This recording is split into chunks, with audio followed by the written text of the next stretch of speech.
ഓം സദ്ഗുരുഭ്യോ നമ. ഓം ശ്രീകൃഷ്ണ പരമാത്മനേ നമ. സംപൂജ്യരായ പ്രിയ കുടുംബാംഗങ്ങളെ, ഏവർക്കും ശ്രീമദ് ഭാഗവതത്തിലേക്ക് സ്വാഗതം. നമ്മൾ അവലോകനം ചെയ്തുകൊണ്ടിരിക്കുന്ന ഭാഗം ദുർവാസാവും സാക്ഷാൽ ശ്രീ മഹാദേവനുമായിട്ടുള്ള സംവാദത്തിന്റെ ആരംഭം.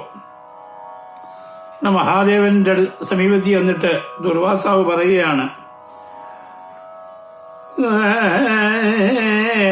ഇന്ദ്രപദമടക്കിടുവാനായി ധരണീന്ദ്രനാം അംബർഷൻ ഏകാദശി വ്രതം ചെമ്മേ തുടങ്ങിന നേരത്ത് അറിഞ്ഞുടൻ ദുർമനസാ വന്നോ നമ്മോടത് ഇന്ദ്രനും ചൊന്നാൻ അതാവശ്യമില്ലെന്നു ചൊല്ലുവാൻ ചെന്നേനോ. നരേന്ദ്രാലയം തന്നിൽ ഞാൻ മന്നവൻ അപ്പൊഴുത് എന്നെ ക്ഷണിക്കയാൽ അന്ന് ഓദനത്തിനു ഞാൻ തുടങ്ങും വിധോ. അന്നം ആഹാരം, ഓദനം ചോറ്. അതുകൊണ്ട് അന്നോദനം എന്ന് പറയുമ്പോൾ ആ ചോറ് കഴിക്കാൻ എന്നുള്ളതിൽ അന്നേരം ആ സമയത്ത് ഓദനം ഊണ് കഴിക്കുക, ആഹാരം കഴിക്കുക. അന്ന് ഓദനത്തിന് എന്നെ വിളിച്ചു. അത് ചിലരും അന്നോദനത്തിന് എന്ന് പറയും, ചോറുണ്ണാൻ. അങ്ങനെ പറയുന്നതിൽ പ്രത്യേകിച്ച് കാര്യമൊന്നുമില്ല. അതുകൊണ്ടാണ് ഒരു തിരുത്ത്.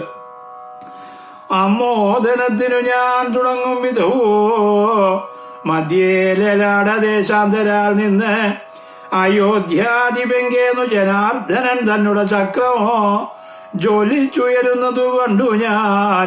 ഉൾക്കാമ്പിലെത്രയും ബോധ്യമുണ്ടെങ്ങുമേ നിൽക്കരുതാഞ്ഞ് അവനി സ്ഥലത്തിങ്കലങ്ങൊക്കെ എല്ലാടവും ഓടി ദ്രുതം ദേവേന്ദ്രനോട് നിനക്കു വേണ്ടി ചെന്നു കേവലം ഇങ്ങനെയായി ചമഞ്ഞോരാഴൽ പോവതിനായി ശ്രമിക്കെന്ന് ചൊല്ലിടിനേൻ. കാര്യങ്ങൾ നമുക്കറിയാം. അത്രയും ഭാഗമാണ് പറഞ്ഞിരിക്കുന്നത്. ഇന്ദ്രന്റെ നിർദ്ദേശപ്രകാരം ഞാൻ അംബർഷനെ കണ്ടു. അംബർഷന്റെ ആഹാരത്തിന് വാരണം വിടുന്നതിന് എന്നെ ക്ഷണിച്ചു. ഞാൻ ലേറ്റായി. അതുകൊണ്ട് തൃച്ചക്രം, ഞാൻ അദ്ദേഹത്തോട് കോപിച്ചപ്പോൾ അദ്ദേഹത്തിന്റെ ലലാടത്തിൽ നിന്നും തൃച്ചക്രം പുറപ്പെട്ട് എന്നെ കൊല്ലുവാനായിട്ട് വന്നു. ഇന്ദ്രന് വേണ്ടി ചെയ്തത് കൊണ്ട് ഞാൻ ഇന്ദ്രനെ സമീപിച്ചു, നീ രക്ഷിക്കണമെന്ന് പറഞ്ഞു. പക്ഷെ ഇന്ദ്രൻ അതിന് കഴിവില്ലാത്തവനായി തീർന്നിരുന്നു. ആവതില്ല ഇങ്ങെനിക്കെന്ന് അവനാട്ടിനാൻ വേദാവിനും കഴിവില്ലെന്നു കേട്ട് സർവാധാരഭൂതനായുള്ള ഭവാനുടെ പാതാരവിന്ദം ശരണമെന്നോർത്തുകൊണ്ട് ആദിനാഥ പ്രഭോ വന്നേനിവിട ഞാൻ.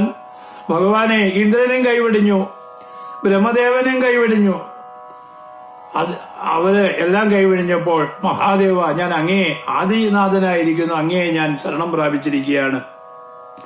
പാലയ പാലയ മാമിനി, എന്നെ രക്ഷിക്കുക, എന്നെ മാംപാലയ എന്നെ രക്ഷിക്കൂ. ഇത്യാലഭ്യവാണികൾ, ഇപ്രകാരം പറയുന്ന ആ വാക്കുകള് തസ്യാംശ സംഭവൻ ചൊന്നതു കേട്ട് പരമാർത്ഥമൊക്കെ തന്നുടെ ഉള്ളിൽ അറിഞ്ഞ് മഹേശ്വരൻ, ഇദ്ദേഹം വേവലാതി പിടിച്ച് നിൽക്കാൻ ഒരു ശരണവും എങ്ങും ആരുമില്ലാഞ്ഞ് ഉറച്ചു നിൽക്കാൻ പോലും പറ്റാത്ത അവസ്ഥയിലാണ് മഹാദേവനോട് ചെന്ന ആവലാദികൾ പറയുന്നത്. ആ മഹാകാരുണ്യമൂർത്തിയായ ഈശ്വരൻ തന്റെ ഉള്ളിൽ ഒന്ന് ശ്രദ്ധിച്ചപ്പോൾ എന്താണ് സംഭവിച്ചതെന്നും ദുർവാസാവ് കാട്ടിയ അതിക്രമം അല്ലെങ്കിൽ ആ അപരാധം എന്താണെന്ന് ആ കാരുണ്യമൂർത്തിയായ ഈശ്വരന് മനസ്സിലായി. തന്നെ ഉള്ളിലറിഞ്ഞു മഹേശ്വരൻ കുന്നിൻ മകൾ തൻ മുഖാംബുജവും പാർത്തുകൊണ്ട് അന്യൂന ചിന്താവശനായി അരുൾ ചെയ്താൻ. തന്റെ ഇടതു തുടയിൽ ഇരിക്കുകയാണല്ലോ പാർവതി ദേവി. ഒന്ന് നോക്കി ആ മുഖത്തേക്ക്. ആ മുഖം കണ്ടു കഴിഞ്ഞപ്പോൾ ഇതൊക്കെ എന്താണെന്ന് അമ്മ തമ്പുരാട്ടി അറിഞ്ഞല്ലോ, അങ്ങ് അറിഞ്ഞിട്ടുണ്ടാകുമല്ലോ എന്താണ് സംഭവിച്ചത് എന്നുള്ളത്. അറിഞ്ഞുവോ എന്നൊരു ഭാവത്തിലുള്ള ഒരു നോട്ടമാണ്. അമ്മ തമ്പുരാട്ടിക്കും കാര്യങ്ങളൊക്കെ മനസ്സിലായിട്ടുണ്ടല്ലോ. എന്നിട്ട് ആ ഒരു പുഞ്ചിരിച്ചുകൊണ്ട് മഹാദേവൻ ദുർവാസനോട് ചൊല്ലി പറയുകയാണ്, നിന്നുട ദുർഗർവം കൊണ്ടു ചെന്നേറ്റു വന്ന് എന്നോടുമാം പരിപാഹീതി ചൊല്ലിയാൽ നിത്യമഴകോടു രക്ഷിച്ചരുളുന്ന സത്യസ്വരൂപി സനാതനൻ തന്നുടെ ചിത്തകോപത്തെയും ചക്രത്തെയോ എനിക്കുൾത്താരിലോർത്താൽ അടക്കാവതല്ലടോ. ഇദ്ദേഹം പറയുന്ന കാര്യങ്ങളൊക്കെ ശരിയാണ്. പക്ഷെ മഹാദേവൻ തന്റെ ഉള്ളിൽ കണ്ടു എന്താണ് സംഭവിച്ചത്.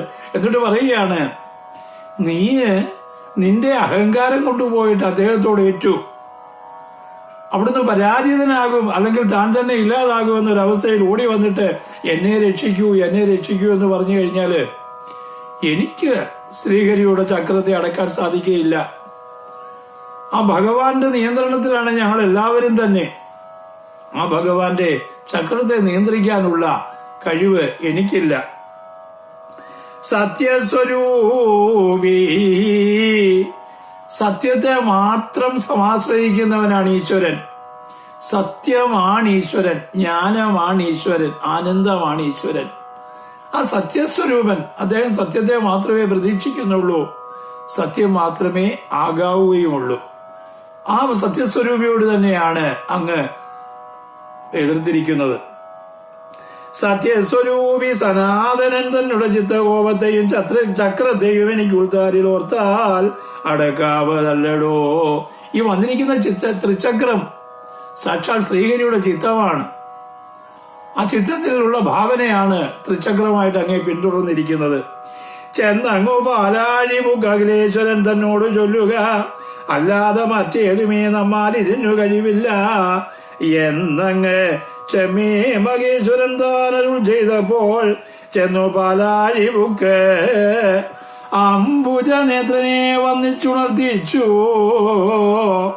അഖിലേശ്വരൻ ബലൻ പന്നകശായിതാൻ എന്തെന്നാൻ മൂരം നേരം ഉണ്ടായ അവസ്ഥകളൊക്കവേ മന്ദേതരമർദ്ദിച്ചാൻ. അതൊക്കെയും ഇന്ദിരാ വല്ലഭൽ കേട്ടരുളി ചെയ്ത.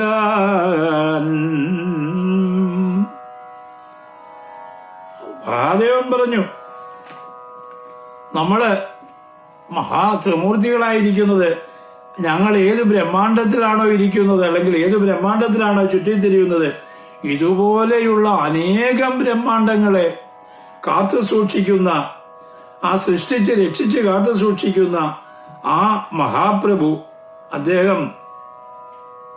അദ്ദേഹത്തിന്റെ ഇച്ഛയ്ക്ക് വിപരീതമായിട്ടൊന്നും ചെയ്യാൻ ഞങ്ങൾക്ക് സാധിക്കത്തില്ല. സാക്ഷാൽ ശ്രീഹരിയുടെ സങ്കല്പത്തിനെതിരായിട്ടൊന്നും തന്നെ ഞങ്ങൾക്ക് ചിന്തിക്കാൻ സാധിക്കത്തില്ല.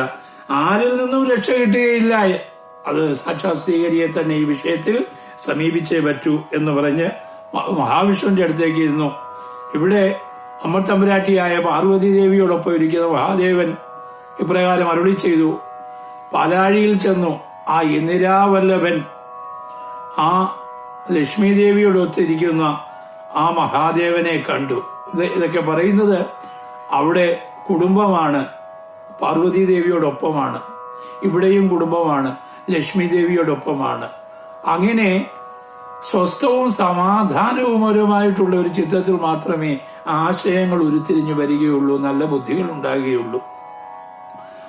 അതെല്ലാം അവിടെ ചെന്നു ആ അഖിലേശ്വരനായിട്ടുള്ള, പരമ്പൊരുളായിട്ടുള്ള, സർവത്തിനും ഏകനാഥനായിട്ടുള്ള ആ ശ്രീഹരിയെ കണ്ടു.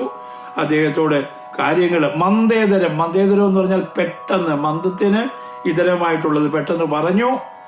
അദ്ദേഹം അത് കേട്ടിട്ട് ആ ഭഗവാൻ ഇദ്ദേഹത്തോട് പറയുകയാണ്,